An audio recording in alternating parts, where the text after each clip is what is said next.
ब्रह्मरस घेई काढा तिने पिडा वारेल, पथ्य नाम विठोबाचे आणि कवाचे नसेवी. भवरुग ऐसे जाय आणि काय क्षुल्लक ते, पथ्य नाम विठोबाचे आणि कवाचे नसेवी. तुका म्हणे नव्हे बाधा आणि कदा भूतांचे, पथ्य नाम विठोबाचे आणि कवाचे नसेवी.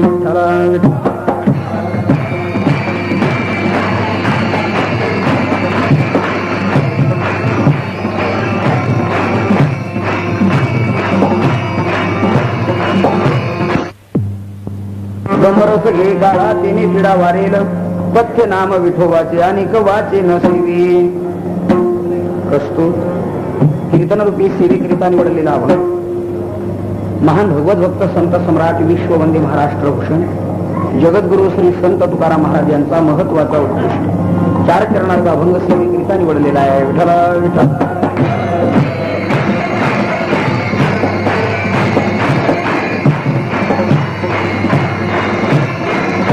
पांडुरंगा करू प्रथम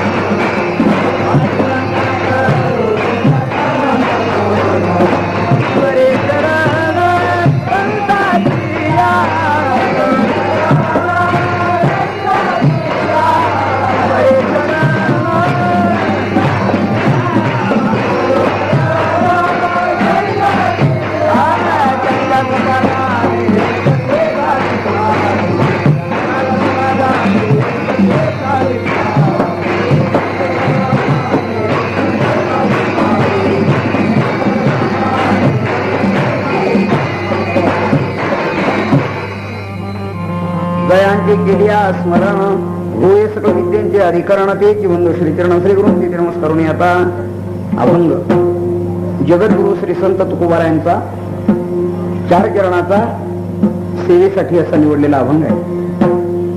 अभंगातील सरळ सरळ विचार असा आहे. महाराज सांगतायत सर्व प्रकारची पीडा निवृत्त व्हावी वाटत असेल तर ब्रह्मरसाचा काढा सेवन कर. दुसऱ्या चरणात या ब्रह्मरसाचा तुझ्यावर पुरेपूर परिणाम व्हावा वाटत असेल तर तू या वाचेने विठोबारायांचं नाम सोडून दुसरं काही घेऊ नको, हे पथ्य सांभाळ. नक्कीच रोग जाईल का, पीडा जाईल का? महाराज म्हटले सामान्य रोगाचा प्रश्न सोड, सर्व रोगाचा आधी कारण भवरोग आहे. अरे तो रोग जिथे या नामस्मरणाने जातो, ब्रह्मरस काढ्याने जातो, तर क्षुल्लक रोग सामान्य रोग सोड, ते निश्चित जातात. महाराज म्हटले, लोकांनी विचारलं महाराजांना अजून काही फायदा? म्हटले अजून एक महत्वाचा फायदा आहे की जर तू या ब्रह्मरसाच्या काढ्याचं सेवन केलं, नामस्मरणाशिवाय वाचन दुसरं काही न सेवन करण्याचं पथ्य सांभाळलं तर भवरोगाच्या निवृत्ती बरोबरच तुझ्या पाठीमागे असणारी भूताची बाधा ती देखील तुझ्या त्या भूताच्या बाधेतून तू मुक्त होशील, म्हणजे तीही निवृत्त होईल. अशा प्रकारचं वर्णन या अभंगातून तुकोबाराय करतात. विठ्ठला विठ्ठला.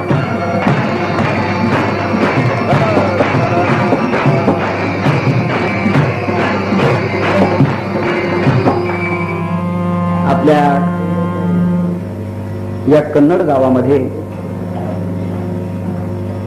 भगवान परमात्म्याच्या कृपेने, संतांच्या आशीर्वादाने आणि ग्रामस्थ भाविकांच्या सहकार्याने प्रतिवर्षाप्रमाणे सप्ताह संपन्न होतोय. या सप्ताहातील एक कीर्तन सेवा आदि ईश्वरचरणी समर्पण होत आहे. खरं म्हणजे आता बोलून चालून सप्ताह पावसाळ्यातच आहे. पाऊस येणं हा काही दोष नाही, उलट या काळात पाऊस न येणं हा त्याचा आळस आहे.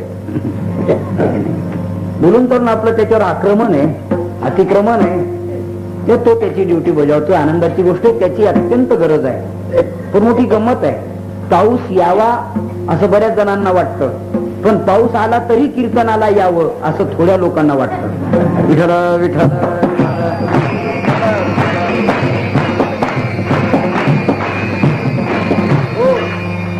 पाऊस असूनही कीर्तनाला येण्याची हौस असणारे थोडे, आणि पहिलीच हौस आणि त्यात पाऊस असं समजणारे बरेच. असो, श्लेष अलंकाराने एकाच या शब्दाचे 2 अर्थ होतात. चला, तुम्ही त्या मनाने श्रद्धावान भाविक अशा प्रतिकूल परिस्थितीत उपस्थित झालात. आता एक करा, हाताने टाळ्या वाजवा आणि तोंडाने विठ्ठल विठ्ठल म्हणा. विठ्ठला विठ्ठल.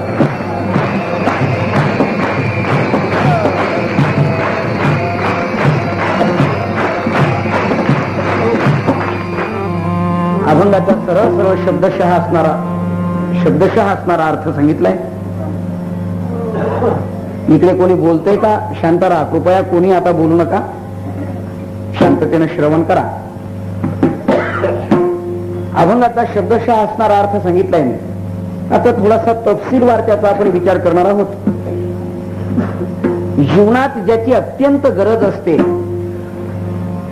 पण त्याचं ज्ञान नेमकंच नसावं आणि त्या ज्ञानाच्या अभावात वस्तू प्राप्त असलेली देखील ती अप्राप्त ठरावी, उपभोगापासून तो मनुष्य वंचित असावा, अशा या काही वेळेला घटना घडतात.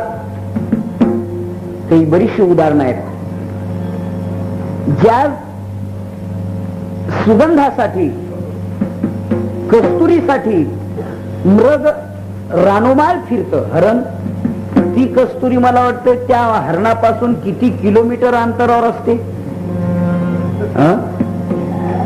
माहिती असेल, लक्षातही आला असेल की ज्या कस्तुरीच्या सुगंधासाठी, श्वासासाठी जे हरण रानोमाळ फिरतं वनावनात, ती कस्तुरी त्या हरणाच्या बेंबीत असते. बेंबीत नाभिकमळी असते पण त्याला त्याचं ज्ञान नसतं. असे बरेच हरण, मी म्हणतो बरेच म्हणण्यापेक्षा तुम्ही मी यावत जगातील सर्व प्राणी आपोआप संत वगळता सर्व. विठाला विठाला विठाला विठाला. फार मोठी गमतीदार गोष्ट आहे. जो प्रकाश त्या नागाच्या फणामध्ये एक मणी असतो, एक विशिष्ट प्रकारचा, त्या मण्याच्या प्रकाशात तो आणि सर्प आपला व्यवहार आटोपतो. पण तो मणी माझ्या मस्तकात आहे याचं त्याला ज्ञान मात्र नसतं. अशा बरेचशा व्यवहारातल्या गोष्टी आहेत.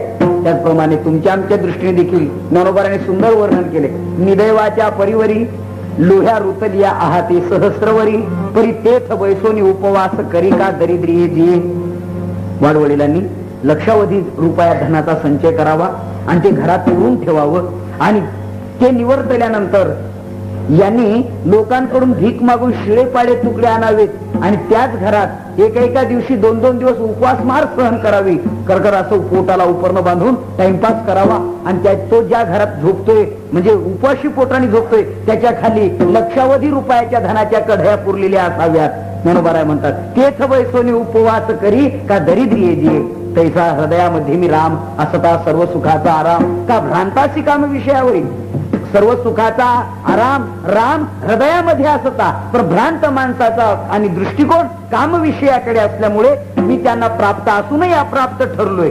तसं या ठिकाणी ब्रह्मरस ब्रह्मज्ञान हे मनुष्य जीवनात स्वयंभू प्राप्त आहे. इथे अप्राप्ताची प्राप्ती नसून प्राप्ताचीच प्राप्ती आहे. अप्राप्ताच्या प्राप्तीला संसार म्हणावा आणि प्राप्ताच्याच प्राप्तीला परमार्थ म्हणावा. आता थोडी तुम्ही बारीकाईने ऐकत असाल तर तुम्ही म्हणा अप्राप्ताच्या प्राप्तीला प्राप्ती म्हणतात, पण प्राप्ताच्या प्राप्तीला कशी प्राप्ती म्हणता येईल का? प्राप्ती म्हणायची तर ती अप्राप्ती ठरेल का? आणि अप्राप्ती असेल तर पुन्हा प्राप्ती संभवते कशी? तर त्याचं शास्त्रीय भाषेत बोलायचं ठरलं तर स्वकंठेच्या स्थित वस्तू परिभ्रामीनं प्राप्त येते.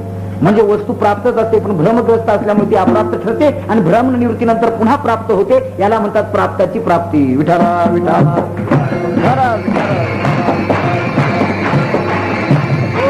याच्याकरता कितीतरी उदाहरणं आहेत. एखादी वस्तू हरवल्याचा भास व्हावा याला त्यांना विचारावं वस्तू दिसली का सापडली का, आणि थोड्या वेळाने हो हाय इथेच आहे, अरे ती हरवलीच नव्हती. याला म्हणतात प्राप्ताची प्राप्ती. पण भ्रमग्रस्त काली अप्राप्त ठरली, भ्रमनिवृत्तीनंतर प्राप्त ठरली.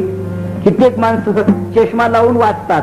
जवळ कोणी आलं बोलण्यासाठी चष्म्याचे 2 प्रकार, जवळ आणि लांब दाखवणाऱ्यांमध्ये. त्याच्याशी बोलण्याकरता तो चष्मा वर करतात.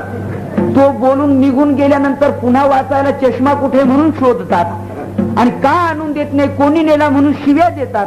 सर्व घरातली माणसं याचा चष्मा पाहण्याच्या कामी लागतात.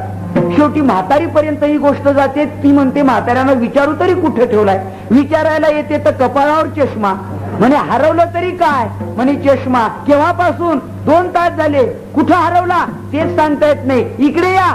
आले, ओढला खाली. हा काय? हो सापडला. अरे हरवलाच नव्हता, सापडला कुठं? याला म्हणतात प्राप्ताची प्राप्ती. विठाला विठाला.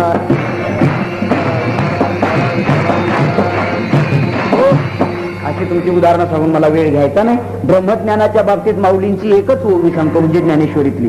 मोटके गुरुमुखे उदय जत दिसे तरी हृदयी स्वयंभूची असे. श्रीगुरूंच्या तोंडातून मोठकस थोडस निमित्त मात्र ज्ञान आलेलं दिसत असलं तरी ते ज्ञान यापूर्वी माझ्या हृदयात स्वयंभू स्वरूपाने आहे. त्याला घडवलं नाही, घडवावं लागत नाही, असं माझ्या हृदयात ज्ञान आहे. मग ज्ञान आहे का ज्ञानाची प्रतीती आहे? पुन्हा प्रश्न आहे, ज्ञान असेल तर ज्ञानाची प्रतीती आहे का? नाही. संतच म्हणतात ना, मी वासुदेव तत्वता कळो येईल विचारिता. विचारिता हा शब्द अंडरलाईन करून ठेवण्याजोगा आहे. मी वासुदेव तत्वता म्हणजे तत्वाच्या दृष्टीने मी वासुदेव. वासुदेव म्हणजे देव. मी तत्वतः देवच आहे, पण हे केव्हा कळो येईल? विचारिता. विचार करून बघितल्यानंतर प्रतीतीनंतर मी वासुदेव आहे. मग मी म्हणतो हे प्रमाण असं म्हटलं तर मी वासुदेव तत्वता. मग यापूर्वी काय भूत होता? तू आता तत्वता वासुदेव आहे आणि यापूर्वी काय भूत होता का तू? कोण होता का? ढेकून होता का? डास होता? अरे याही पूर्वी वासुदेवच होता, पण वासुदेव आहे ही प्रतीती नव्हती. आणि आता का? तर आता आहे याची प्रतीती आहे. तसं मोठकं निमित्त मात्र ज्ञान दुसऱ्या कोण येत असलं तरी स्वयंभूत ज्ञान हृदयात आहे, पण हृदयात आहे याची प्रतीती नाही. मग त्याच्या प्रतीतीसाठी संतांची गरज आहे, संतांच्या संगतीची गरज आहे, संतांच्या उपदेशाची गरज आहे, संत सहवासाची गरज आहे. विठाला विठाला विठाला विठाला विठाला.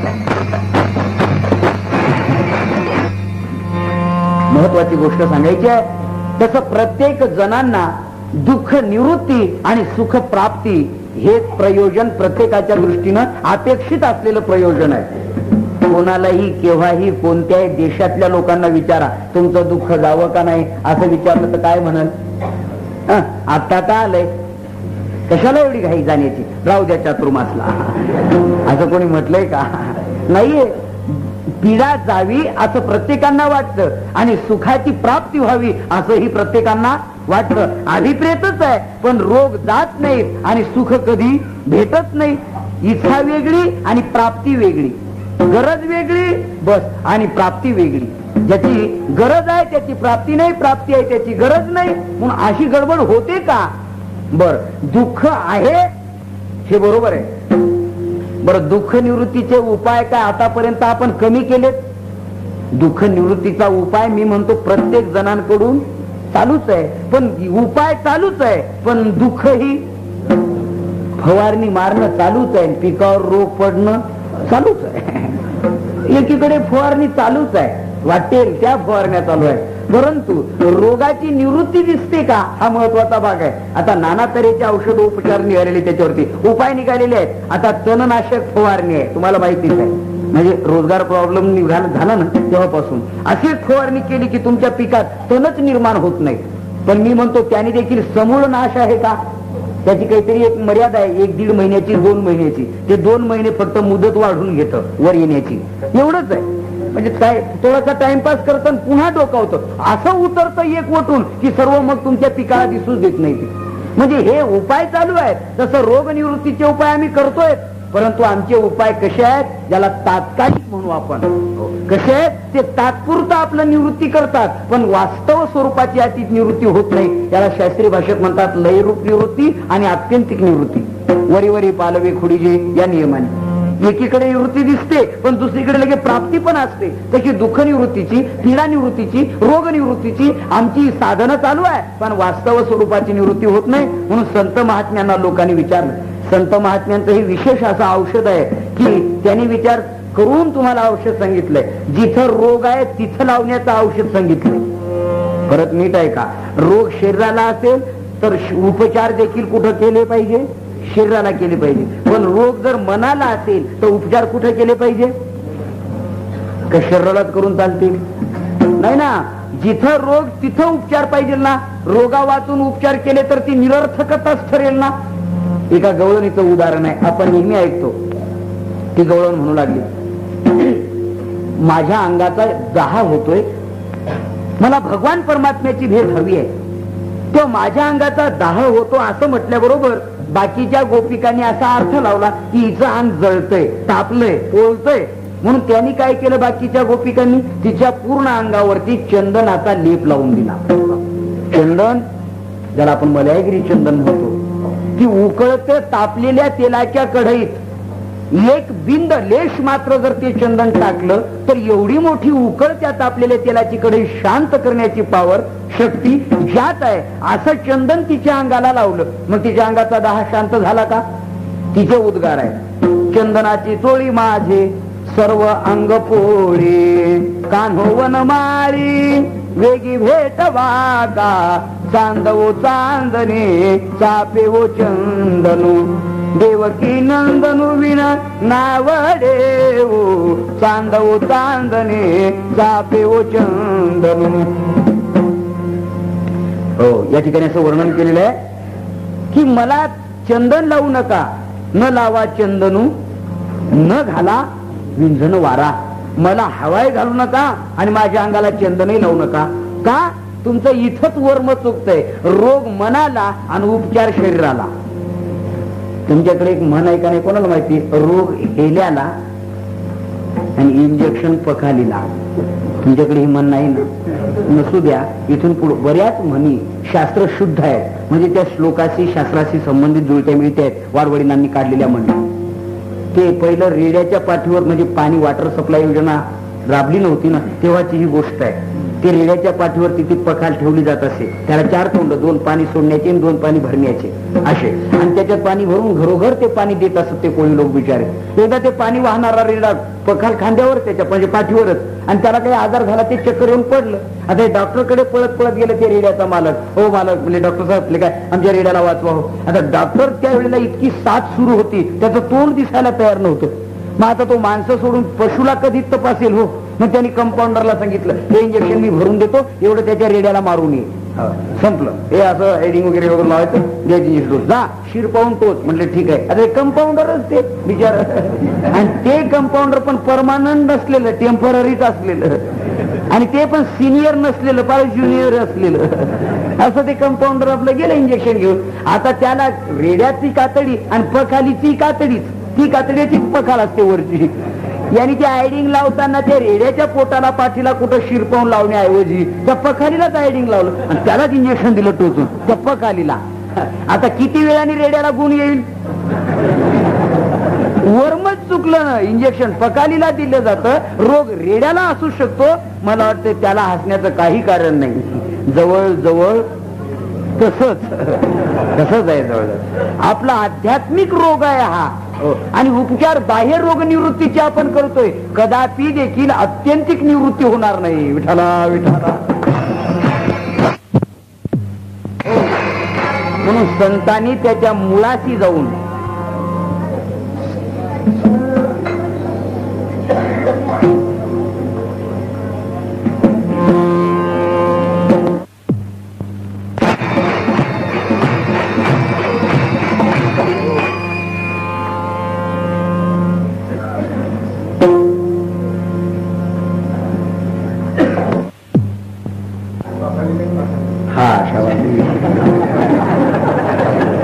पर्यंत आले भाऊ तुम्ही. ठीक आहे.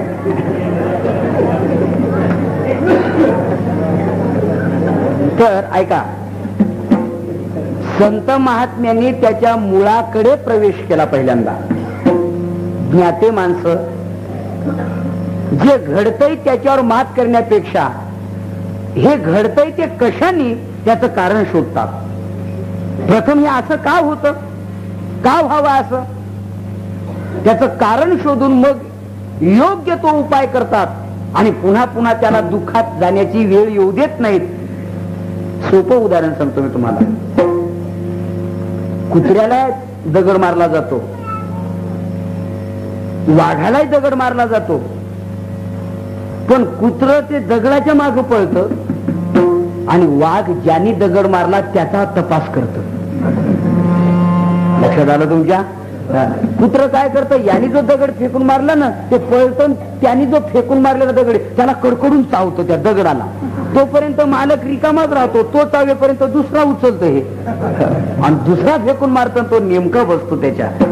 म्हणून त्या कुत्र्याला या ठिकाणी हार घ्यावी लागते. वाघाचं तसं नाही, दगड मारा गोळी मारा, त्या गोळीच्या दगडाच्या मागे धावत नाही. कोणी मारली त्याचा पाठलाग करतं, मग दुसरी मारण्याच्या आत त्याला पकडतं.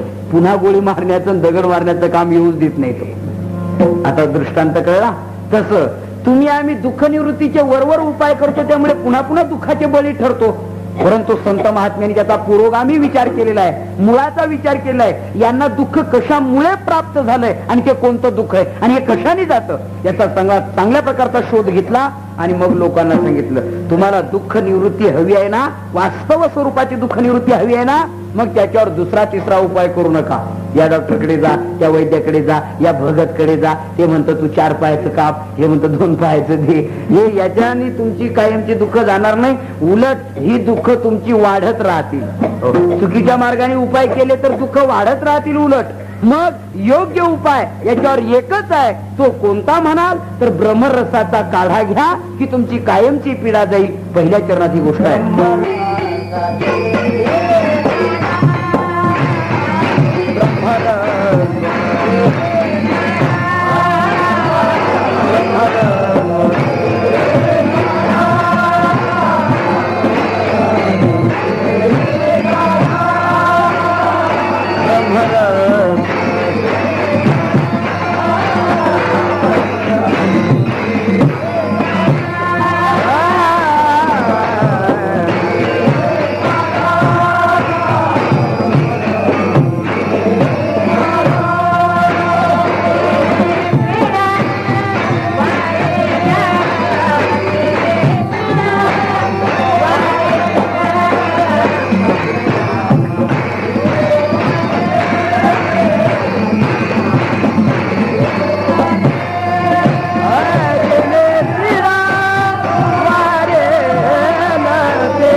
झटकन हात उचल जा, नंतर फक्त सुरावर बोट ठेव जा, प्रमाण संपल्याबरोबर.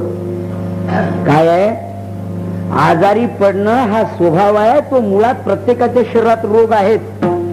पण सद्भाग्य एक आहे आजारी पडणाराचं, कोणतं, आजारी पडल्यानंतर चांगल्या हाडवैद्याची गाठ होणं हे त्या रोग्याचं सद्भाग्य समजा.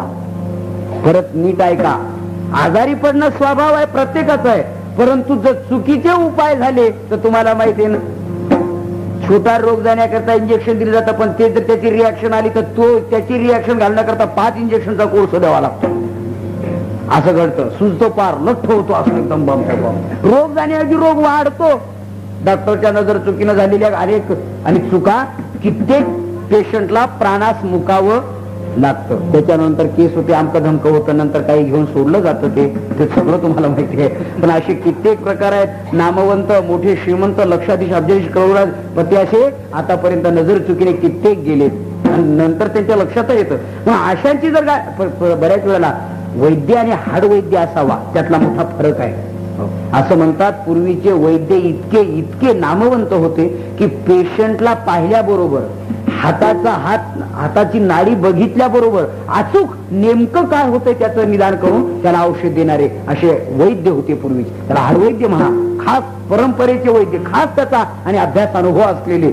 काही काही तर असं म्हणतात बुवा, म्हणजे थोडेसे अतिशुक्ती अलंकार असेल त्यात, नाही असं नाही, पण इतकं त्याचं ज्ञान, पेशंटच्या हाताला दोरी लावून ती दोरी त्या वैद्याने हातात धरली तरी ते रोग सांगत असत, इतकं.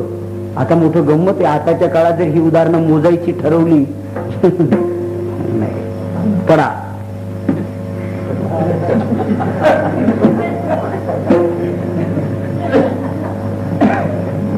तोंड असं करा, डोळे असे करा, हे तोंडात धरा, धरलं, बगलमध्ये धरा, धरलं, मधल्या रूम मध्ये चला, त्या रूम मध्ये पुन्हा चेक, त्याच्यापेक्षा वेगळ्या मशनरीशी त्याचा संबंध, वेगळ्या मशनरीशी संबंध. बरं, तुमचं ब्लड तपासावं लागेल, ठीक आहे, त्याचा तपासणारा दुसरा, ते इथं तपासला जात नाही, ते दुसरीकडे जाते, आमच्या पीठ हेत आहे, ठीक आहे, तुमचं हे लघवी तपासले जाईल, तुमचे वगैरे, तुमचं प्रत्येक इंद्रियाची जी काही त्यांच्या तपासण्याची असते त्याच्या तपासायसाठी आमच्या ठिकाणी जा, तिकडे त्याचे एक्सरे घ्या, तिथे त्याचे, आणि ते सगळं आणलं गोळा करून, फार असं करा तसं करा, उलटे पडा पालथे पडा, चला बाहेर, हा चालले, काय होते तुम्हाला, तो म्हणे बाबा फक्त काय होतं एवढंच विचारून जर औषध घ्यायचं होतं तर कशाला तोंड वाचताना डोळे वाचा असे कशाला हे करा, कशाला दमवलं. अशी गमत नाही असं नाही. काही काही बिचारे त्यातले खरंच ज्ञानी पण आहेत, पण काही काही बिचारे असे पण आहेत. विठाला विठाला विठाला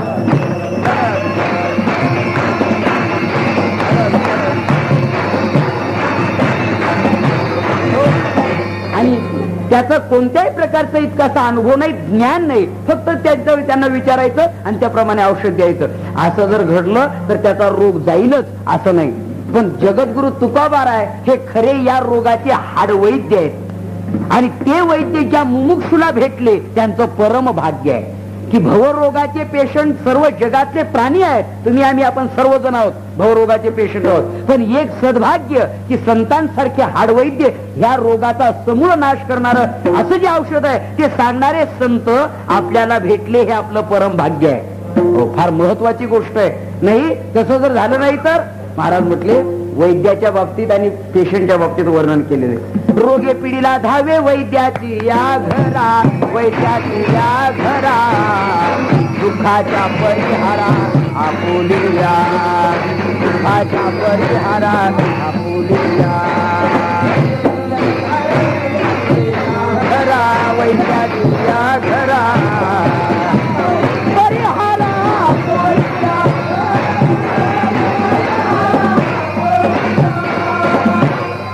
रोगे पिढला मग वैद्याच्या घरात धावे. आजारी पडलेला मनुष्य रोगी हा वैद्यांच्या घरी रात्री सांगा दिवसा सांगा वाटेल ते उपाय सांगा. वैद्यराज काही करा हो वाचवा. तिथे वैद्याचं लक्षण सांगितले ज्ञानेश्वरीच्या 16व्या अध्यायात. खरा वैद्य कोण, असा वैद्य असावा तिथे वैद्याची व्याख्या सांगितली आहे. म्हणून आहे म्हणतात आता कदर्थवित्त व्याधी बळी करणाची आधी आप पर न शोधी सद्वैद्य जैसा. हे सद्वैद्याचं लक्षण सांगितलंय. ज्ञानेश्वरीमध्ये कोणतंच उदाहरण नाही, असं एकही उदाहरण नाही. सर्व काही आहे, फक्त आपण तिथपर्यंत पोहोचलो पाहिजे. ज्ञानोबारांनी सद्वैद्याची व्याख्या सांगितलेली आहे. एक तर त्याला त्यातलं ज्ञान असावं, दुसरी गोष्ट औषध द्यायचंय पण आपपर न शोधी. औषध देण्यासाठी निघाला, जवळ गेला, तपासलं आणि बोलता बोलता परिचय झाला. तो म्हटला हो. म्हणले का मी औषध देऊ शकत नाही. म्हणले का ते रॉंग पॅनलचं पेशंट आहे, माझ्या बाजूचं नाही, मी एका पक्षाचं हे दुसऱ्या पक्षाचं, आपण नाही याला बरं करत. त्याला वैद्य म्हणाल आपपर न शोधी एक. आणि दुसरी गोष्ट थांबा म्हटले ही औषधं भारी आहेत, आमकाय याची किंमत याच्याकडून दिली जाईल का, याची परिस्थिती काय आहे, आणि ते जर नसेल तर मी औषध देऊ शकत नाही. ज्ञानोबारांनी 2 कारण सांगितलेले आहेत. एक तर कदर्थ वित्त व्याधी, बाबा तू त्याला औषध दे आणि त्याचा प्राण वाचव. अरे तुझी फी देण्याची काळजी करू नको. त्याला जर देता आली नाही तर तो मरता मरता मुलांना सांगेल, मुलांनो अरे यांनी मला जीवदान दिलंय, यांना यांचे पैसे परत करा. म्हणजे तुझा पैसा राहणार नाहीये. आणि आपपर न शोधी सुषण नावाच्या वैद्याच्या बाबतीत रामायणात प्रसंग आलेला आहे. सुषण वैद्याला लक्ष्मण कशाने वाचतो हे माहिती होतं, पण बराच वेळ सुषण वैद्य लक्ष्मणाला ट्रीटमेंट देत नव्हता. का देत नव्हता? त्यांनी सांगितलं मी रावणाच्या बाजूचा आहे आणि हे पेशंट लक्ष्मण कोणाच्या बाजूचा आहे, रामाच्या. मी औषध देऊ शकत नाही. रामप्रभूंनी त्याला वैद्याची नीती सांगितली आणि त्याला औषध द्यायला भाग पाडलं. तो भाग वेगळा आहे. म्हणजे सद्वैद्य जैसा आपपर न शोधी, सद्वैद्य जैसा वित्त व्याधी. बस बळी करण्याच्या आधी तो बळी पडण्याच्या आत, त्या रोगाचा बळी ठरण्याच्या आत त्याला औषध देऊन वाचवतोय, तो खरा सद्वैद्य आहे. विठाला विठाला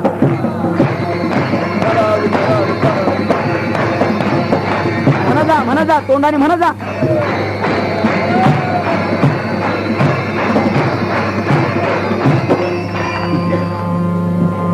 विषय असा आहे.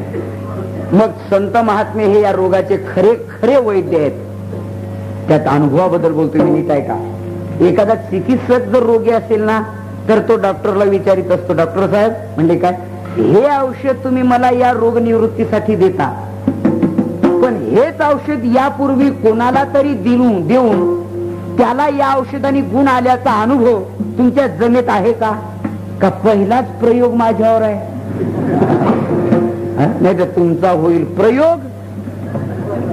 हा हे बरं म्हटले तुम्ही पुढे, हे तुम्हाला माहिती आहे.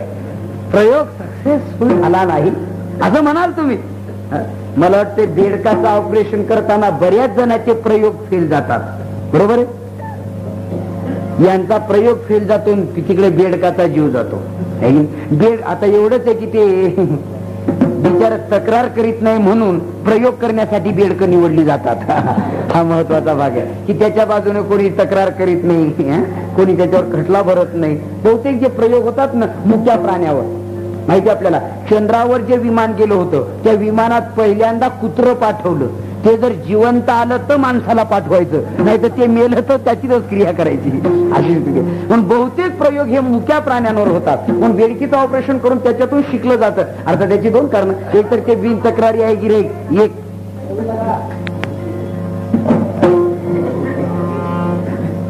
हे पहा आता मी मग एखादा शब्द असा काही बोलून मी एवढ्या लोकांचा अपमान होईल बोलणार आता, मग तुम्ही कोणी असा,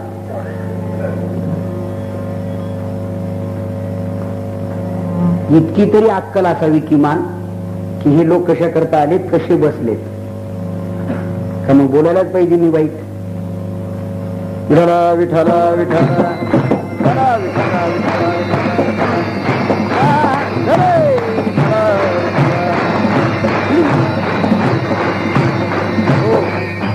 आपला विषय हा चाललाय. दुसरं खरं कारण आहे की बेडकाचे अवयव आणि माणसाची घडण ही सारखी असते म्हणून तेच प्रयोगा खातर घेतलं जातं. ते तुम्हाला माहिती नाही, तुम्ही म्हणाल काय काय सांगतोय मी, तसं नाही, पण खरं आहे पण आहे काही टक्के. चला, तसं डॉक्टर साहेब हे औषध याच रोगावर चालतंय असं कोणाला देऊन रोग निवृत्तीचा अनुभव तुमच्याकडे जमेत आहे की माझ्यावर प्रथम प्रयोग आहे.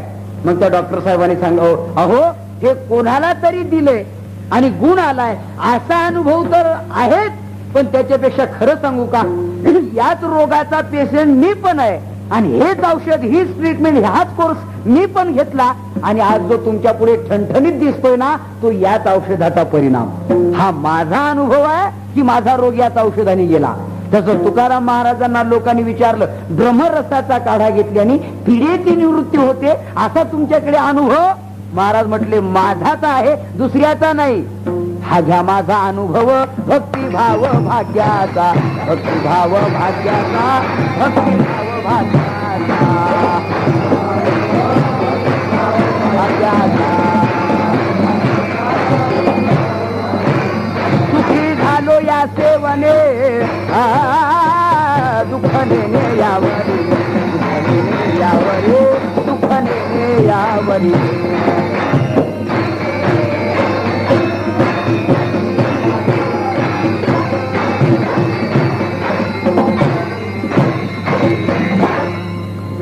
काय हरकत नाही.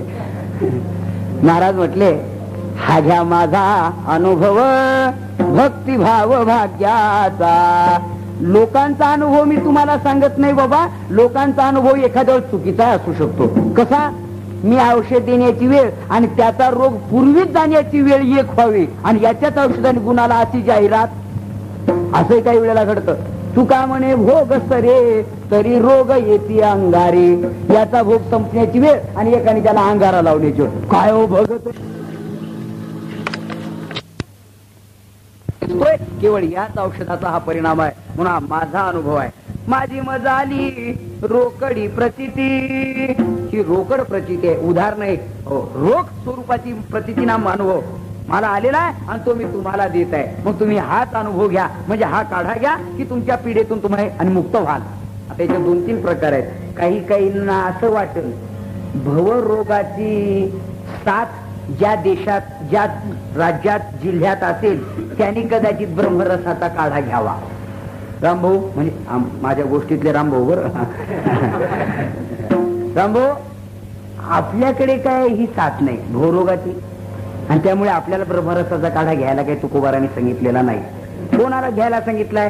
ज्यांना भवरोग असेल, म्हणजे पीडा असेल, दुःख असेल त्यांना. आपल्याला काही भवरोगाची साथ नाहीये, कारण आतापर्यंत कुठल्याही डॉक्टरकडे फॉरेन रिटर्न डॉक्टर असले तरी पण तुमच्या शरीरात भवरोग आहे असं मला नाही वाटत एखाद्या डॉक्टरने तुम्हाला विधान केले. आणि मग आम्हाला भवरोग नाहीच आहे आणि नसेल तर मग ब्रह्मरसाचा काढा घ्यायचा कशाला? रोग नसेल तर औषध कोण घेईन?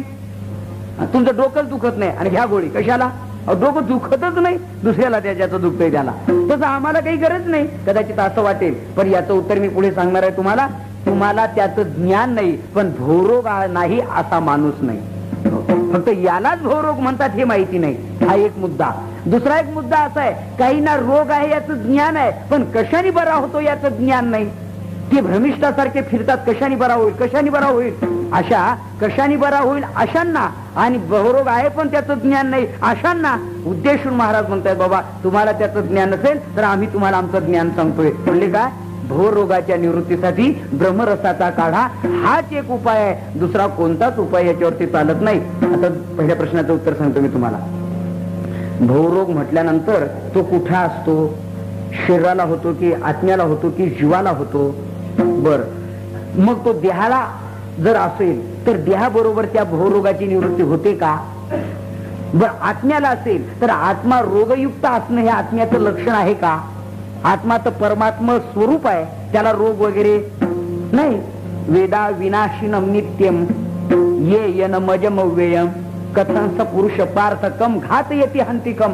या आत्म्याचा घात कोणी करू शकत नाही. त्याला आजारी पडण्याचं काम नाही, त्याला येण्या जाण्याचं काम नाही, त्याला म्हातारा होण्याचं काम नाही. ह्या सगळ्या देहाच्या ठिकाणी अवस्था सांगितलेल्या आहेत. ज्या येते, अस्ति, वर्धते, परिणमते, विपश्यते आणि विनश्यती, हे 6 विकार देहात आहेत. आत्म्यात यात एकही विकार नाहीये. न जायते म्रियते वा कदाचिन नायम भूत्वा भविता वा न भूयाः अजो नित्य शाश्वतोयम पुराणो न हन्यते हन्यमाने शरीरे. फार सुंदर वर्णन केलेलं आहे. आत्म्याच्या दृष्टीनं हन्यते आणि न हन्य, न हन्य न हन्यते म्हणजे त्याचा नाश होत नाही, तो कोणाचा नाश करीत नाही. विठाला विठाला विठाला मग तो म्हातारा होत नाही, तो आजारी पडत नाही, हे आत्म्याचं लक्षण. बर, देहाला जर तो रोग असेल तर देह जळतोय तेव्हा तो भवरोग देखील जळायला पाहिजे. पण हा एका जन्मातला नाही, अनेक जन्मातला आहे, म्हणजे देहाबरोबर जळत नाही. मग देहाला की आत्म्याला? भागवतात सुंदर प्रश्न विचारलेत. नैवात्मनो न देहस्य, आत्म्याला रोग नाही आणि देहाला रोग नाही. मग तुम्ही म्हणाल मग तर सोपी गोष्ट आहे, देहाला नाही आणि आत्म्याला नाही, मग मनानं रोगच नाही है की नाही? आता समजा पाण्यात लाटा असतात की हवेत? पाण्यात. बर, पाण्यात लाटा असतात तर पाणी जिथं तिथे लाटा पाहिजे, पाणी रांजणात असतं तिथं लाटा असतात का? नाही. म्हणजे कशात लाट पाहिजे, असायला पाहिजे ती हवेत. घेतलं बदलून, ठीक आहे. बरं, हवेत लाट म्हणावी तर हवा जिथे तिथे लाटा पाहिजे. मग हवा डोंगरातही खेळते, रुख डोलत तू देखावा, बरोबर म्हणतात. मग तिथे लाटा होतात का? नाही. मग हवेतही नाही आणि पाण्यातही नाही, मग म्हणा ना बुवा लाटच नाही. सोपं काम. गणित सुटत नसलं की समजायचं हे गणितच नाही, मोकळं व्हायचं त्याच्यातून. नाही ते असं म्हणा ना. नाही नाही म्हणावं तर पाण्यात तरंग आलेले मी डोळ्यांनी पाहिले, तुम्ही पाहिले का नाही कुणाला माहिती. अहो तरंग लाटा कोणी पाहिल्या? सर्वांनी पाहिल्या. तरंग नावाचा, लाट नावाचा शब्द तयार तेव्हा झालाय जेव्हा आकार असतो, तेव्हा शब्द तयार होतो. आकाराला नाव आहे, नावाप्रमाणे आकार नाही. काय बोलतोय मी? आकार नंतर नाव. तुम्ही पहिले काय नाव पहिलं तुमचं? आता तुमच्याकडे काय असतं कोणाला माहिती. अरे सोप्या गोष्टी तरी तुम्ही बोलत नाहीत. कधी बोलायचे तुम्ही? एवढाले झाले तरी बोलत नाही तुम्ही. आता उपजलिया बाळकासी, ज्ञानोबारांनी ज्ञानेश्वरीत लिहून ठेवले नाही हे. उपजलिया बाळकासी नाव नाही तयापासी, मग ठेवलेनी नावेसी ओ देत उठी. ज्ञानोबारांचा मुलगा जन्माला येतो तेव्हा त्याच्या कपाळावर बोर्ड असतो का? त्यांना प्रकाश म्हणा, काळा का असे ना पण प्रकाश असं नाव आहे का? नाही ना. मग ते नाव नंतर आई वडिलांच्या इच्छेने ठेवलं जातं. त्यांचं नाव काय ठेवायचंय त्यांची इच्छा तिथं एकत्र केली जाते. आकार आधी, नाव नंतर. हे जसं आहे तसं लाट आधी, नाव नंतर. अहो लाट हे नाव आहे म्हणजे आकार आहेच, मग हवेत नाही पाण्यात नाही, मग कुठं आहे? तसं या ठिकाणी भवरोग देहातही नाही आणि आत्म्यातही नाही, मग आहे कुठं? पण एकनाथ महाराजांनी सुंदर वर्णन केलेलं आहे भागवतामध्ये. हे भवबंधन ऋषिकेसी सांगपा बाधक कोणासी, जरी तू संसार नाही म्हणसी तरी प्रत्यक्ष जगाशी जडला असेल. कदाचित तू मला कटवण्याकरता म्हणशील संसारच नाही, आणि नाही म्हणशील तर या जगाला जडलाय. आतापर्यंत हे सगळं जगत कशात गुंतलंय? जनतरी देखे गुंतले प्रपंचे, जनतरी देखे गुंतले प्रपंची, मरण तो त्याचे त्यासी नाही.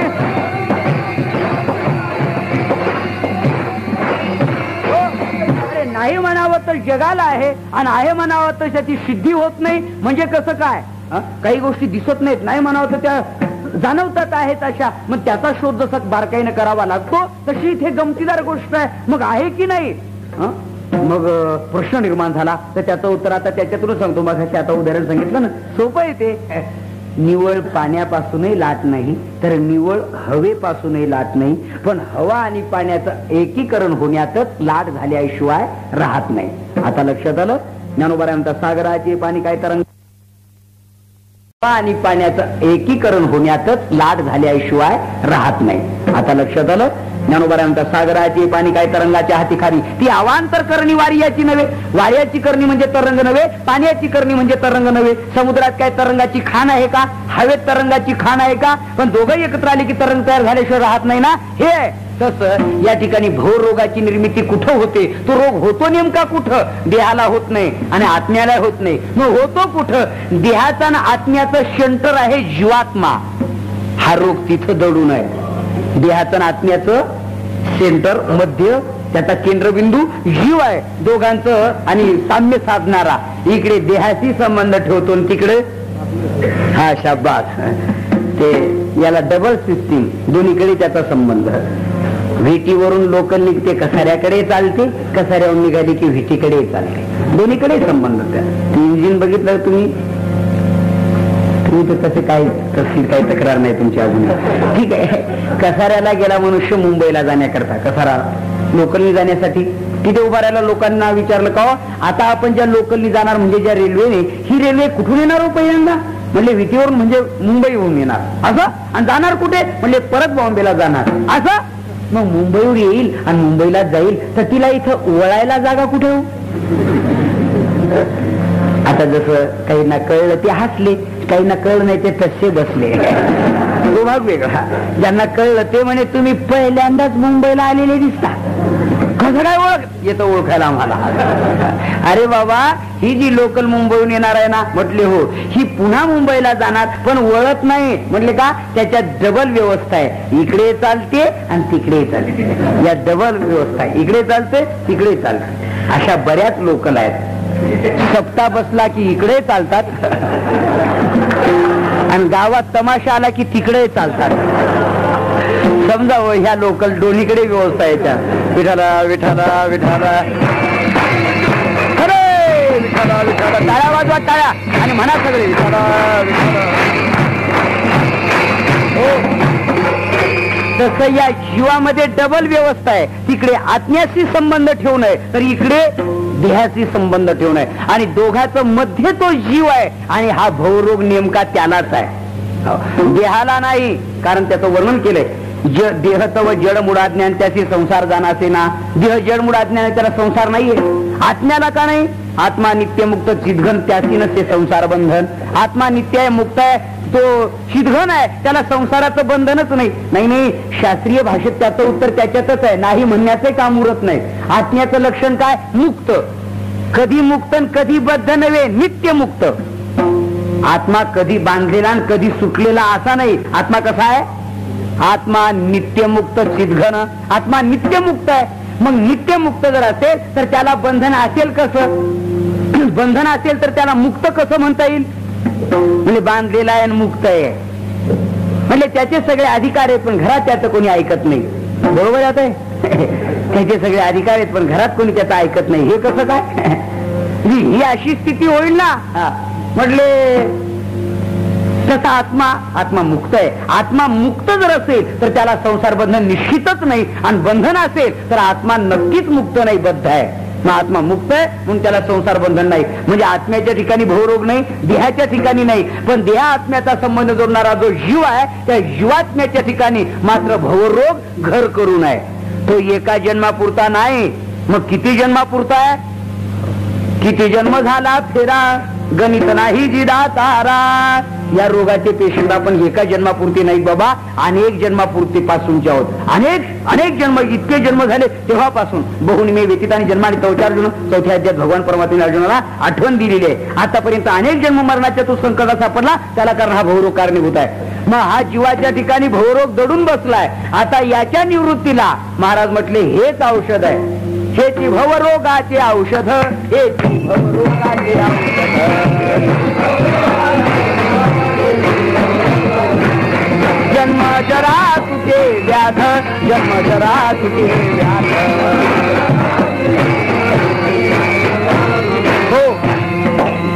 भवरोगाचं औषध आहे. जन्म तुटे, जरा तुटे, व्याध म्हणजे व्याधी तुटे.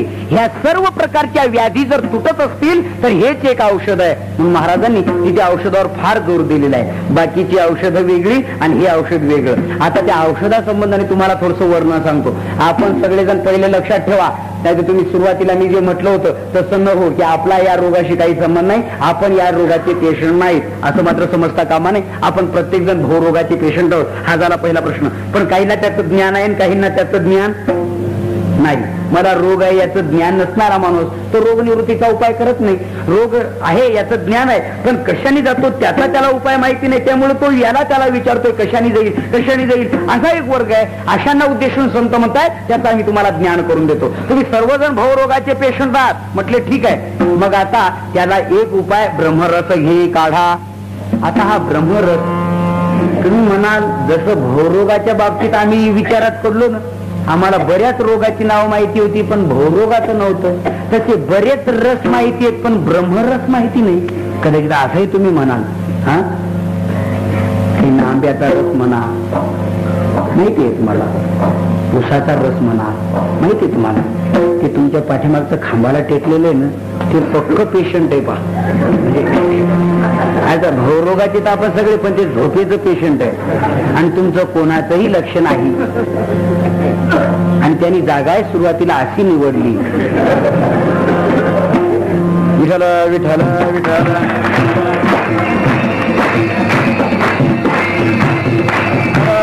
विठ्ठल.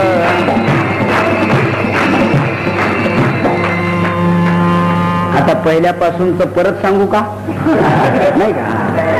या शेजाऱ्याकडून घरी गेल्यावर विचारून घ्या इथून मागचं.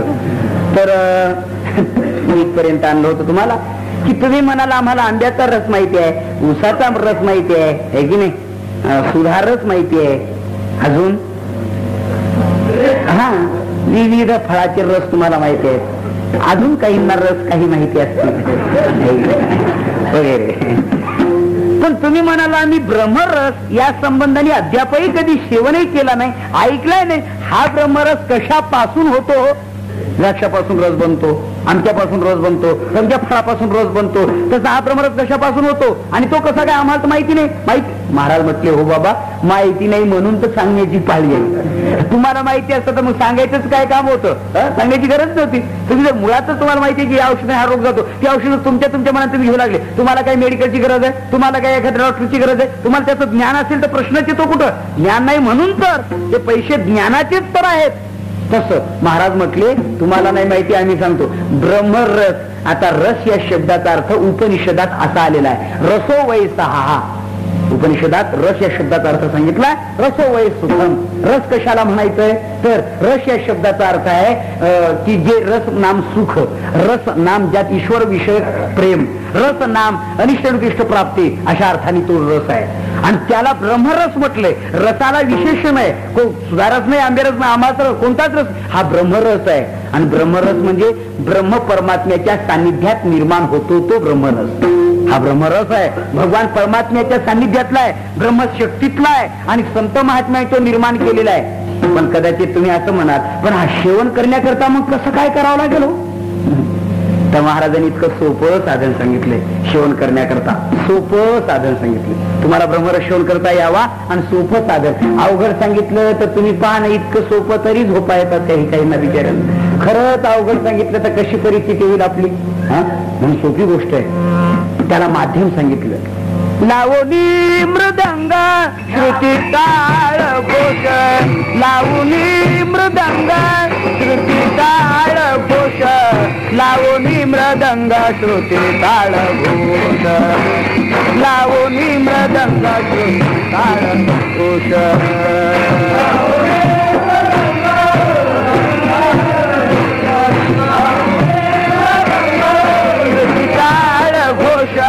लावणी मृदंग श्रुती ताळ घोष, लावणी मृदंग श्रुती ताळ घोष. ब्रह्मरस आवडीने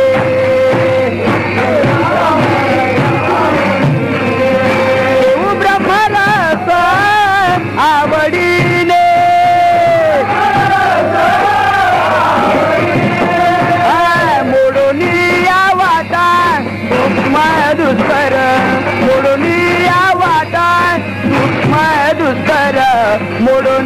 वाटा सुमधुर, मोडून या वाटा सुमधुर.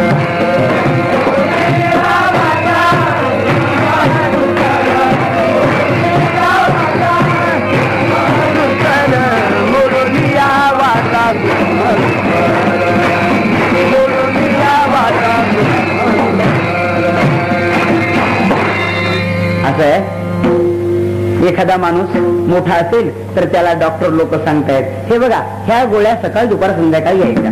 ठीक आहे, ते विचार येतं, कधी तर पाणी घेतं, चहा घेत नाही, ते घेते नाही झटकन. आता नित्य गोळ्या खाणाऱ्या माणसाला तर काहीच लागत नाही, त्याचं काय वाटत नाही. पण लहानशा मुलांना जर कोर्स द्यायचा असेल गोळ्यांचा तर डॉक्टर लोक सांगतायत पाण्याबरोबर द्या, दुधाबरोबर द्या. आता ते आई म्हणते बाळू गोळी खातो रे, ते बाळ कसं त्याला माहिती हे कडू राहत, ते म्हणत आई बोलो तरी चालेल, ते औषध नको काय नको, ते गोळी खात नाही. मग आई मात्र बुद्धिवान हुशार आहे, ती त्याला मारण्यात झोडण्यापेक्षा, आणि मारून जोडून कामही होत नाही. मग ती आई काय करते, घरात जाते, अर्धा ग्लास दूध घेते, त्याच्यात ती गोळी मिक्स करते आणि ते दूध त्याच्या पुढे आणते. नको गोळी खाऊ, जाऊ दे मरू दे, कडूच लागते ना, टाकून दिली, हा काऊन नेली, चिवून नेली, कुत्रे नेली, हा नेले गोळी कुत्रेने. ठीक आहे, अजिबात गोळी खाऊ नको आता तू, पण एक कर. म्हणजे काय, दूध पेशील ना, दूध म्हणा तर दूध तर केव्हा, मग ते पाजलं दूध पण दिली गोळी, हे महत्वाचं आहे. पाजलं दूध दिली गोळी. एरवी मुलगा गोळी खात नाही, दूध माध्यम. तसं एरवी लोक ब्रह्मरस सेवन करीत नाही, तोंड वाकडे करतात, झोपा घेतात, पहिल्यांदा येतच नाहीत, मग त्याच्या करता लावणी मृदंग श्रुती टाळ घोष, लावणी मृदंग श्रुती टाळ घोष. त्याच्याकरता टाळ मृदंग विना हे लावले आणि याच्याद्वारा शेव ब्रह्मरस आवडीने, मग तो आवडीनं ब्रह्मरस सेवन करता यावा याकरता हे माध्यम आहे. विठ्ठला विठ्ठला.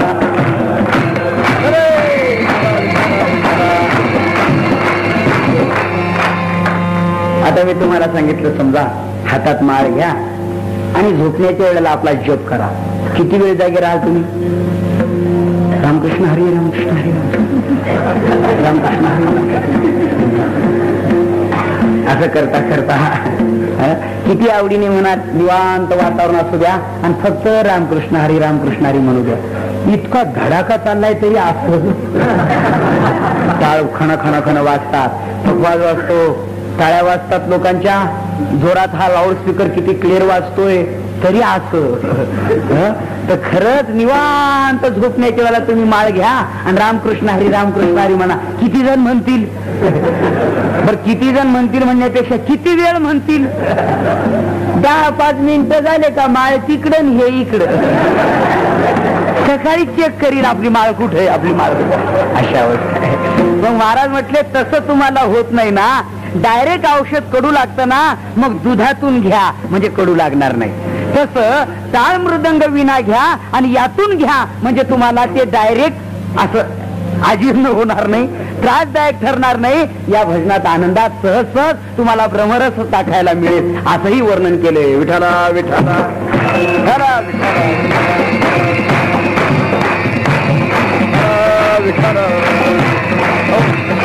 नाही तर खरं नामस्मरण करण्याकरता टाळाची गरज नाही, पखवाजाची गरज नाही, न विण्या पेटीची गरज नाही.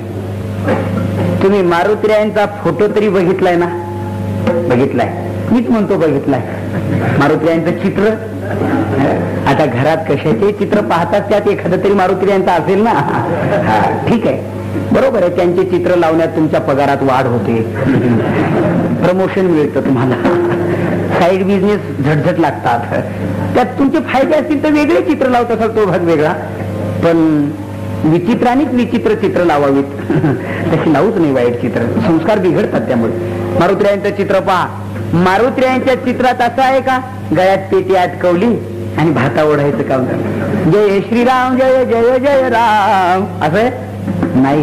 पेटी नाही, पखवाज नाही, गळ्यात टाळ नाही, काय नाही, फक्त सुटक्या वाजवायच्या आणि भगवत भजन, जय श्रीराम जय जय जय राम, जय श्रीराम जय जय जय राम, श्रीराम जय राम जय जय राम, श्रीराम जय राम जय जय राम. सारखं मारुतीरायांचं स्मरण आहे काही. गोपाळ देवाचं भजन करीत होते कृष्ण अवतारात. काय होतं? दगडाचे टाळ कोणत्याचा नाद, दगडाचे टाळ कोणत्याचा नाद, किती गातात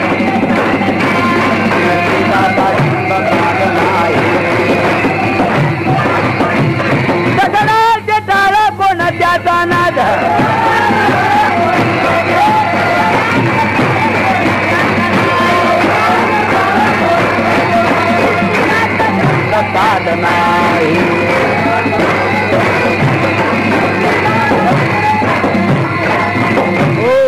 दगडाचे टाळ आणि भजन करायचं. बस कसला तो नाद, कसला तो स्वर, कसला तो ताल, काही नाही. पण भगवत भजनाच्या दृष्टीने विचार केला तर देव त्यांच्या भजनापासून दुसरीकडे जात नव्हते. यांनी भजन करावं आणि देवाने ऐकण्याकरता हरिकथेची आवडी देवा करीतो सेवा दासांची. याने हरिकथा करावी आणि देवाने ऐकण्याकरता पुढे बसावं. सुरदासजी प्रभूचं तुम्ही पाहिला असेल चित्र. सुरदास प्रभू फार मोठे संत होऊन गेले. सुरदास प्रभू भजन करीत बसत असत आणि त्यांची कथा ऐकण्याकरता, नामस्मरण ऐकण्याकरता भगवान पुढे बसत असत. भगवान डोलायचे आणि यांनी मग्न व्हायचं. हैवत बाबा आळंदीला भजन करताना नाचत असे. त्यावेळेला ज्ञानराज माऊलींची समाधी डुलत होती. आळंदीचा कथाभाग आता जवळचा हा इतिहास आहे, फार लांबता नाही. हे चष्मेवाले पावर, हे चष्मेवाले, हे टोपीवाले चष्मेवाले, हा तुम्हीच टोपीवाले चष्मेवाले, तसं काही करू नका. हा काय सांगून करायलो मी आता तुम्हाला? विठ्ठल विठ्ठल विठ्ठल.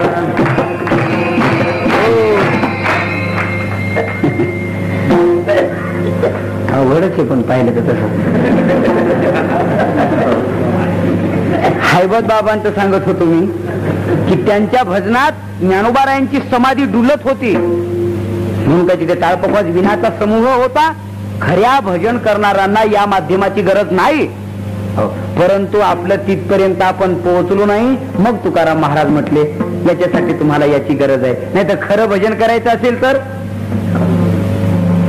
नाही तया विन भुकेला विठ्ठल येईल तैसा बोल रामकृष्ण. तुला येईल तसं रामकृष्ण म्हणतो. त्याच्या वाचून आमचा भगवान परमात्मा भुकेजलेला नाहीये. चला मग आता खरं भजन होत नाही म्हणून टाळ पकवाज विण्याची गरज आहे. मग तुकाराम महाराज म्हणजे तुम्हाला ब्रह्मरस सेवन करायचा ना, मग त्याच्यासाठी माध्यम हे ठेवा, टाळ पकवाज विना घ्या आणि त्याच्याद्वारा तुम्ही ब्रह्मरस सेवन करा. म्हणजे भजन करता करता करता करता रंगून जा, मग्न व्हा. कुठं बसलोय याचं भान देखील तुम्हाला राहता कामा नये. किती वाजले याचं सुद्धा भान राहता कामा नये. आणि रंगून रंगून बस. तुकोबारा म्हणतात रंगला या रंगी तुका विठ्ठल सर्वांगी. असं रंगून जा, शुद्ध रंगात रंगून जा आणि मग ते भजन पहा. ते काही वेगळं आगळंच भजन असेल. म्हणून यासाठी तो ब्रह्मरस सेवन करण्यासाठी टाळ पकवाजाची आणि गरज आहे. आणि त्या ब्रह्मरसाचं स्वरूप सांगितलं मी तुम्हाला. आता तो केव्हा मिळतो, कसा मिळतो, त्यासाठी देखील एक दोन प्रक्रिया आहे. सांगतो भजन करा विठाला विठाला.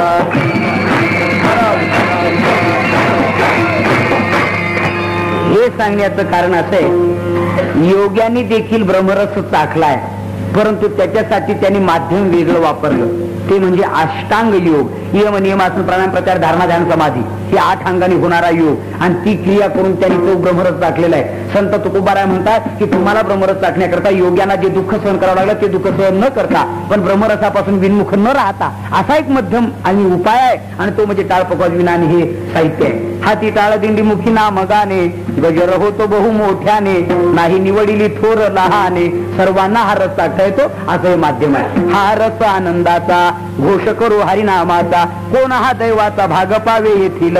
महाराजांनी पुष्कळशी त्या अर्थाने प्रमाण वापरलेले आहेत. म्हणून तुकाराम महाराज म्हणताय संतांच्या संगतीत भजनातच हा रस मिळतोय. ब्रह्मरस करू भोजन पंगती संतांचे संगती संतांचे संगती संतांचे संगती सर्व काळ. ब्रह्मरस करू भोजन पंगती. त्यांच्या पंक्तीत ब्रह्मरसाचं भोजन मिळतं पण त्याला संतांची संगत पाहिजे. याच्या संगतीत भोजन मिळतं जिलेबी श्रीखंड पुरी बासुंदी, पण ब्रह्मरसाचं नाही. मंत्र्याच्या संगतीत भोजन मिळतं पण ते इथं न सांगण्याजोगं आहे की नाही. पण संतांच्या संगतीत भोजन मिळतं ते ब्रह्मरसाचं. विठाला विठाला विठाला विठाला म्हणून ब्रह्मरस करू भोजन पंगती, ब्रह्मरस घेई काढा तेने पिढा वारेल. तुझी सर्व प्रकारची पिढा ब्रह्मरसाचा काढा घेतल्याबरोबर ती वारेल, निवृत्त होईल. पण असं आहे, तुकोबाराने एक प्रमाण सांगितलेलं आहे.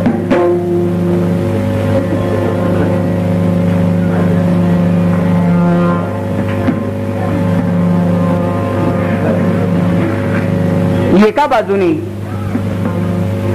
औषध घ्यायचं काम चालू आहे आणि दुसऱ्या बाजूने कुपथ्य करायचं कामही. डॉक्टरनी सांगितलं सतत बिड्या ओढून ओढून तुझ्या लिव्हरला सूज आलेली आहे, ही तुला 10,000 रुपयाची औषधं मी देतोय, याने ती नक्कीच संपणार आहे, कमी होणार आहे. पण त्यासाठी तुला बिड्या ओढायच्या टाळल्या पाहिजे. हे काय करायचं? इकडे तिकडे डॉक्टर लोक बिड्या ओढू देत नाहीत ना, मग संडासात जायचं आणि तिथे किमान अर्धा पुडा संपून मग बाहेर यायचं. आता किती 1000 रुपयाची औषधं इकडे घेतली म्हणजे गुण येईल? एकीकडे कुपथ्य सेवन होत असेल तर गुण येणार नाही, कारण डॉक्टरने जे सांगितलं, डॉक्टर 2 प्रकारचे सांगतात, एकीकडे काही घ्यायला सांगतात आणि एकीकडे काही सोडायला सांगतात. म्हणजे गंमत आहे, यापूर्वी तू जे घेत होता ते सोड आणि आता आम्ही जे लिहून देतोय ते घे. म्हणजे एकीकडे घ्यायला सांगतात आणि एकीकडे पहिलं घेत होता ते सोडायला सांगतात. ते सोडल्याशिवाय या घेतल्याचा उपयोग नाही आणि हे घेतल्याशिवाय ते सोडण्याचाही उपयोग नाही. तुकाराम महाराज म्हणतायत, तरी तर घेतल्याचा गुण येईल जाण सत्य भाव, तरी तर घेतल्याचा गुण येईल जाण सत्य भाव, तरी तर घेतल्याचा गुण. भोजनानं द्यावे अन्न, जेणे चुके अनुपान, तरीच घेतल्याचा गुण येईल दान सत्य भाव, तरीच घेतल्याचा गुण येईल दान सत्य भाव.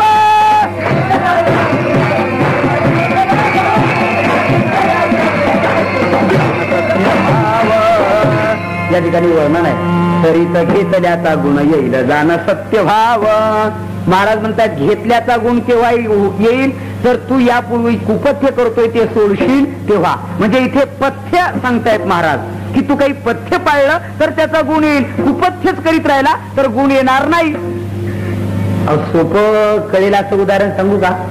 एका माणसाला जुलाब होत होते, जुलाब सोपं, आता हे कळेल ना, जुलाब होत आहेत जास्तीत जास्त, बाहेर जाण्याचं काम. डॉक्टरकडे गेला, डॉक्टरने इकडे ऍडमिट झाला, डॉक्टरने औषधं दिली त्याची जुलाब थांबण्याकरता. आणि एकीकडे डॉक्टरची औषधं घेणं चालू आणि एकीकडे तिखटात तिखट जे पदार्थ असतील जास्तीत जास्त तिखट ते खाणं चालू. मी म्हणतो लवकर घेऊन येईल है ना. नाही नाही, कुपथ्य सेवन होतंय ना, गुण येणार नाही. मग आता हे सोप्यातलं सोपं कळलं की नाही उदाहरण तुम्हाला, तसं या ठिकाणी महाराज म्हणतायत हो असंच आहे. विषयाचं सेवन हे चटणी सेवन केल्याप्रमाणे आहे आणि ब्रह्मरसाचा काढा हे त्याच्यावरती मात करणार आहे. पण तो घेत असताना याचा त्याग झाला पाहिजे, याची काही लक्षणं आहेत. महाराज म्हटले ब्रह्मरसाचा काढा नामस्मरणाने मिळतो, म्हणजे भगवत भजन, आता मी तुम्हाला सांगितलं लावणी मृदंग श्रुती ताळगोळ याद्वारा मिळतो. पण नामस्मरण करीत असताना सत्यापुरतं नामस्मरण करशील आणि नंतर दुसरं काही म्हणत उठशील. तिथून सुटला की चालला आपला नारे नाय नारे नाय नारे नाय नारे नाय चालला आपला. काय तुम्ही शब्द एकही उच्चारला नाही, यात जे भरायचं असेल ते तुम्ही भरा. आपलं त्याची लहर सांगितली. असं जर असेल, असं जर असेल तर मग मात्र या नामस्मरणाच्या निमित्ताने ब्रह्मरसाचा काढा तयार होऊन भवरोगावर तो मात करणार नाही, कारण तुझ्याकडून पथ्य पाळलं जात नाही. मग तो असं पथ्य पाळ की नामस्मरणाशिवाय या वाटेनं दुसरं काही सेवन करू नको. ही गोष्ट दुसऱ्याच्या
चरणात त्याचं उत्तर आहे. पथ्य नाम विठोबाचे आणि कवाचे नसेवी. बस हे पथ्य पाळतो. विठोबाचे नाम वाचे आणि नसेवी हे विठो पथ्य आहे. खरं पथ्य लक्षात ठेवा. नामस्मरणाशिवाय दुसरं काहीच करायचं नाही. तुकाराम महाराजांनी एका प्रमाणात सांगितले, बोलण्याची नाही आता देवा विन काही, आता देवा विन काही, आता देवा विन काही, आता देवा विन काही. हो, बोलायचं ठरलं तर कोणाबरोबर बद्दल बोलायचं. एका ठिकाणी तर महाराजांनी असं म्हटले, तुला बोलायचं असेल तर देवाबद्दल बोल, नाही तर भलतच काही बरळल्यापेक्षा गप्प राह, त्याच्यापेक्षा न बोलणं चांगलं. गाशी तरी एक विठ्ठलाची गाई, नाही तरी ठाई राहे उगा.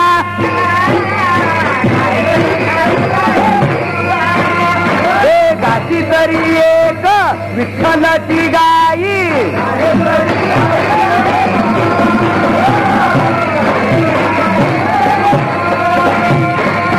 बस गायचं असेल तर एक विठ्ठल गा, नाहीतर काहीतरी गाण्यापेक्षा गप्प राहा. मी म्हणतो शेतीत पेरायचं ठरलं तर चांगलं पीक घ्यावं, नाही तर काहीतरी पेरण्यापेक्षा पडीत ठेवलेली बरी. हा तसंच आहे. वाचन घ्यायचं असेल तर चांगलं नामस्मरण घ्या, उपयोग करायचा असेल तर सदुपयोग करा, नाहीतर करू नका, राहू द्या, तसंच राहू द्या. बस महाराज म्हटले, या वाचेनं तू देवाचं नामस्मरण सोडून दुसरं काही नाही. संत महात्म्यांचा तो जसा बाणा आहे, घ्यायचं असेल तर देवाचं नामस्मरण. तुका म्हणे वाचा वाहिली अनंता, तुका म्हणे वाचा वाहिली अनंता, बोलायाचे आता काम नाही. आता दुसरं बोलण्याचं कामच नाही. ही वाचा देवाला वाहिली. जरा उदाहरण सांगतो तुम्हाला. तुम्ही ब्राह्मण बुवांना गाय दान दिली असं समजा तुम्ही. आता या गायीच्या दुधाचा वापर कुठं करायचा आहे हा प्रश्न त्या ब्राह्मण बुवाचा का तुमचा? जाऊ द्या, कोणाचाच नाही. तुम्ही एखादी शेती दुसऱ्याला विकली, आता त्या शेतीत काय पेरायचं त्या शेतकऱ्याचा प्रश्न का तुमचा? तुम्ही शेती विकून 2 वर्ष झाले, फेरफार त्याच्या नावावर झाला, त्याला त्यांनी ट्रान्सफर एंट्री करून घेतली नोंद. बस, आणि मग तुम्ही गेले काय, आणि बाजरी का नाही पेरली तिथं? तो म्हणे तुला काय घेणे, उठ. तू शेती मला विकली, आता या काय पेरायचंय हा प्रश्न माझा की परत तुझा? हे बरोबर आहे ना? हे बरोबर आहे. आपण जी वस्तू दुसऱ्याला दिली, आपला हक्क काढून त्यांना दिली, सर्व प्रकारचे हक्क व माझे वारसाचे हक्क काढून घेऊन मी ही शेती तुमच्या ताब्यात देतो, राजी खुशीने आक्रोशाने व्यसन पाणी न करता. नाहीतर असं काय अशा स्थितीत ते लिहून दिलं असतं सगळं, झाडा झुडपासह जलसंपत्तीसह सगळे त्याच्याशी त्याच्यावरती ठरलेलेच हे असतात मुद्दे. आणि मग तिथे आता जे म्हणजे याच्याला आमकं नाही पेरलं तर हे बावर आमकं नाही पेरलं, तो त्याचा प्रश्न आहे. जसं महाराज म्हटले, ही वाचा ज्यांनी दिली त्याला वाहिली, अर्पण केली. आता या वाचेनं काय बोलायचंय हा प्रश्न देवाचा का परत आपला? देवाचा. समर्पिली वाणी, समर्पिली वाणी, पांडुरंग घेतो धनी, रंग घेतो धनी, पांडुरंग घेतो धनी. हो, ही वाणी समर्पिली, मी पांडुरंगाला वाचा समर्पण करून टाकली. एका अभंगात महाराज म्हणतात, वाणीच काय, देह समर्पी जे देवा, भार काहीच न घ्यावा, होईल आघवा, तुका म्हणे आनंद. देह समर्पी जे देवा, हा देहच देवाला समर्पण करायचा आहे, ज्याचा आहे त्याला. तर मग वाचा उरली कुठं? वाचा अनंताला वाहिली. आता वाचेनं देवाचं नामस्मरण. हे पथ्य तू जेव्हा पाळशील तेव्हा ब्रह्मरसाचा काढा तयार होईल आणि तेने पिढा वारेल. इथपर्यंत आलो आपण. पण लोकांनी विचारलं, महाराज पिढा वारेल, सगळी पिढा वारेल का? मला एक नाही बरेच रोग आहेत, हे सगळे जातील का? तर तुकाराम महाराज म्हटले, बाबा हे बाकीचे तर किरकोळ रोग आहे, पण या सर्व रोगाचं मूळ कोणता रोग आहे? भवरोग. अरे तो देखील या ब्रह्मरसानी जातो, तर क्षुल्लक रोगाची बात घेऊन कुठं बसला हे 3ऱ्या चरणात सांगतात.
जिथं भवरोग जातो तिथं किरकोळ रोग काय हो?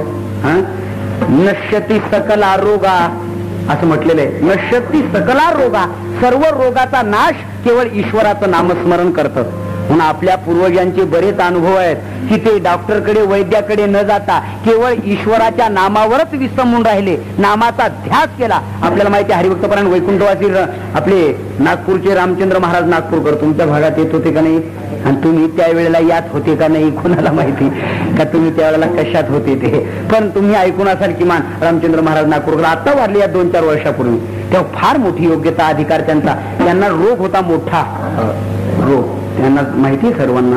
आणि त्यांनी स्वतः कीर्तनातून ते बऱ्याच कीर्तनातून छतीठोकपणे सांगायचे, माझा रोग गेला असेल तर केवळ नामस्मरणाने, कवडी मात्र मी औषध घेतलेलं नाही, केवळ देवाच्या नामस्मरणाने. देवाच्या नामावर इतका विश्वास त्यांचा की विठ्ठली विश्वास, निश्चळ विठ्ठली विश्वास बस. आणि निश्चयाची अगदी एक निष्ठा असलेले संत आणि विठ्ठलावरतीच विश्वास असलेले की याच नामाने माझा रोग जाणार. म्हणून शास्त्रात त्याचा विष्णू पुराणात त्याचा श्लोकच आहे, मला नश्यंती सकला रोगा विष्णू नामानु कीर्तने, विष्णू नामाच्या कीर्तनाने नश्यंती सकला रोगा. मग भवरोग आयुष्य जाय. तुकाराम महाराजांचा सगळे रोग जातील तुमचे, तुमचा फक्त विश्वास पाहिजे या नामाने आणि निश्चित माझा रोग हरण होणार आहे.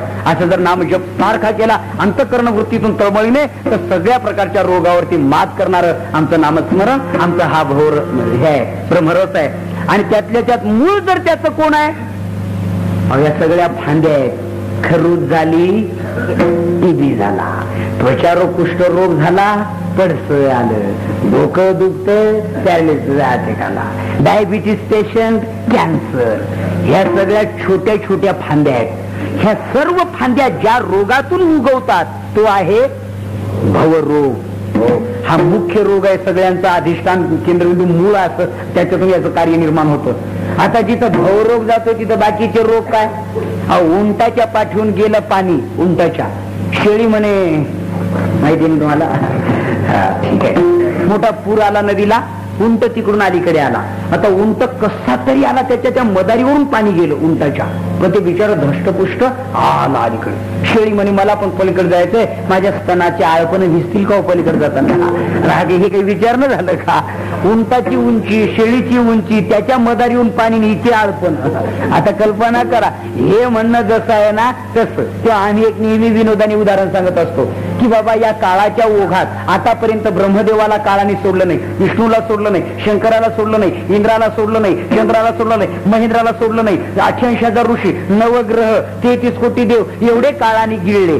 एवढं सांगितल्यावर जरी एखादं म्हणू लागलं मलाही गिळल का हो काळ, म्हणजे का नाही मी ग्रामपंचायती सदस्य आहे. आता हे काही विचारणं झालं म्हणजे हे कळलं, अरे कुठं ब्रह्मदेवन, कुठं तू 21 घराच्या वाडीत 11वा वाटा तुझा, काय महत्व आहे त्याला. विठाला विठाला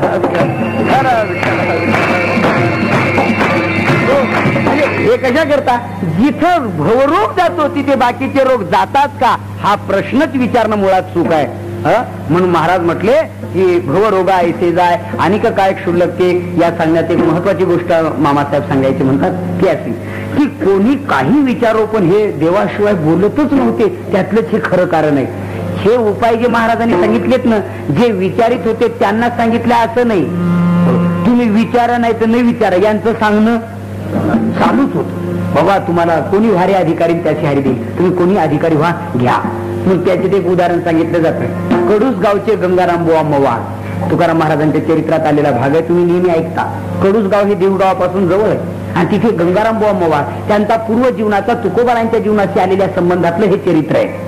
ते तुकाराम महाराजांकडे आले. भंडाऱ्या डोंगरावर तुकाराम महाराज भजन करीत होते. तत्कथनम तत्चिंतनम त्या बोधात होते तुकोबाराय. आणि यांनी त्यांना जाऊन जाग केलं म्हणजे प्रवृत्तीत आणलं. ते ईश्वराच्या ध्यानाची मग्न असलेले त्यांनी हो महाराज हो महाराज महाराज म्हणले, काय रे बाबा माझी म्हैस पाहिली का? महाराज म्हटले, एवढ्या मोठ्या समाधी स्थानापासून एवढ्या मोठ्या अशा मूळ स्वरूपापासून मला वंचित करून म्हणतोय म्हैस पाहिली का? बरं मला इतकं प्रवृत्त आणण्यासाठी कारण तरी मोठं पाहिजे ना. तुम्ही एक दुसरं उदाहरण ऐकता. उदाहरण 2 मेंढपाळ एक तिकडे मेंढ्या तरीत होता, एक इकडे. नदी भरून चालली, काठोकाठ धोक्याची पातळी सोडून नदी वाहू लागली. त्यातला एक मेंढपाळ म्हणतो, ए इकडे पाणी तसाच आहे पाऊस. त्या बिचाऱ्याला असं वाटलं काय काम आहे, अरे अर्जंट काम आहे. त्यांनी टाकली व उडी आणि एवढं मोठं नदीचं पात्र बाहुबळाने तोडून कसा तरी दमा दाटून अलीकडे आला. अरे काय काम आहे? काय नाही, उद्या मेंढ्या कोणीकडे न्यायच्या तारायला.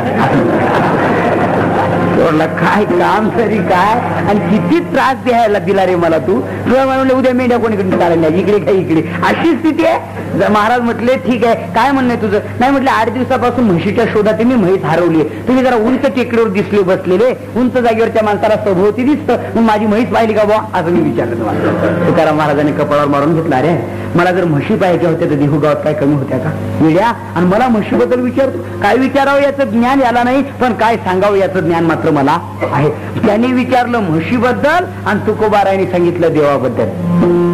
देव पाहावया करीवो सायास, देव पाहावया. बाबा देव पाहण्याकरता एवढे सायास करतो, केवढे? जेवढे म्हैस पाहण्याकरता करतो एवढे. त्यांनी विचारलं म्हशीबद्दल आणि तुकोबारायांनी सांगितलं त्या गंगाराम बुवा मवाळांना देवाबद्दल. नाशिवंत नाशातात आणि अविनाश देवासंबंधी अशा धारक. अरे बाबा एवढे प्रयत्न केले तर देव भेटेल का? त्यांनी काही विचारो, तो कोणाबद्दल बोलो, हे मात्र देवाबद्दलच. बोलण्याची नाही ना आता देवाविन काही, देवाशिवाय दुसरं बोलायचंच नाही असा बाणा महाराजांचा. महाराज म्हटले तसंच आहे, तू जर त्याच पद्धतीने नामस्मरण केलं तर भवरोग आयते जाय. आणि काय क्षुल्लकी पथ्य नाम विठोबाचे आणि कवाचे नसेवी. अभंगाचा भावार्थ 3-4 मिनिटं सांगितला. वेळ आपला कधीच संपलाय. गेल्या विठोबामय म्हणा की 2 मिनिटात तुम्हाला, त्याची काही काळजी करू नका. पण पुरुष बांधवांनी सरळ वरहात करा. माता भगिनींनी अजिबात वरहात करू नका. पण विठोबा रुक्माई बघा येऊ द्या तोंडात देवाचं नाम. आतापर्यंत तर बोलतच होत्या थोडं, त्याच्यापेक्षा आता हे बोला म्हणजे नामस्मरण. आणि तुम्ही मात्र सर्वांनी सरळ वरहात करा. सरळ एकदम सरळ. वा वा. कोणाचं कोणी राहिलंय का हो? चेक करून पहा. चेक. हा छान. आपापल्या वार्डात चेक करा.